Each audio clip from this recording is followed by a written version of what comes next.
everybody, Delilah from Alta Market, and today we are making one of my most favorite recipes for cocktails. This is a gift I give every Christmas, and every Christmas all the employees from the business next door, all friends and family, they're asking me, have you made bourbon cream? And so today we're going to make bourbon cream. The first time I had this was actually my husband and I do whiskey tasting every summer, and one year we went to Buffalo Trace's distillery, which is in Frankfort, Kentucky, and I had bourbon cream for the first time there, and it was delicious. We bought a case and we drank it way too fast, which led me to figure out how to make this at home because I couldn't wait a whole other year to go back to Kentucky. So I figured it out. Now I make it every year, and we're gonna make it right now, and it's super easy, and it starts with bourbon.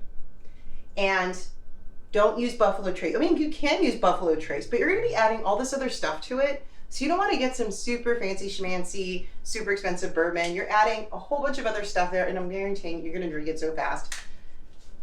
Have a nice bourbon for drinking on its own. So first thing we start off is with the bourbon.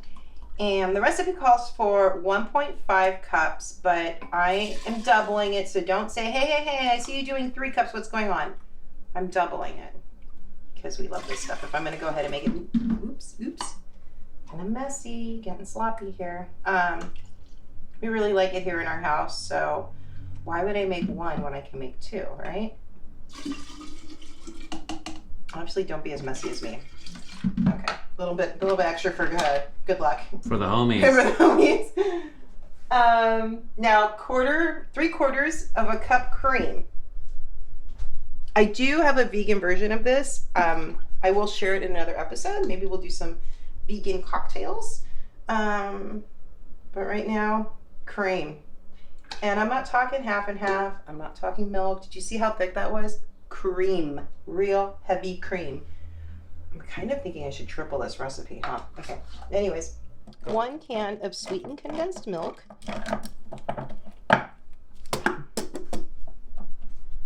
Stuff is good too. Towel.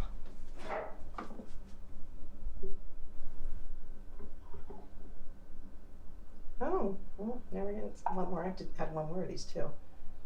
A lot of people ask me, what do I have this with? Well, you could drink it on its own with some on ice. That's really good. But you could have it on ice cream. You can have it in coffee. So good. Christmas morning, put this in coffee. Amazing. Ice cream root beer. You can make an adult root beer float. So good. This is some vanilla extract a friend made for me. We actually have a big bottle of our own house-made vanilla extract at the store. We can talk about that later. A little bit of that in there. Added everything. Now I'm going to add the sugar to 3 tablespoons of sugar or honey, whatever you want, or agave, or brown sugar, or maple syrup. Sweeteners, whatever you want. And of course, I'm doubling it. Stick that bad boy in here. Okay, and you can do this in the blender and blend it, but I have an immersion blender, so I'm just going to do that. Okay. Put this in the sink. And I let this sit in the fridge overnight. It'll start to get thick. But anyways, enjoy. This stuff is phenomenal. You're gonna love it. You're welcome, because I'm telling you, this stuff is delicious. But then after you leave it in the fridge for a day, it's ready to drink? There you go. I am. Yeah, super good. And that is how we make my super popular and famous bourbon cream.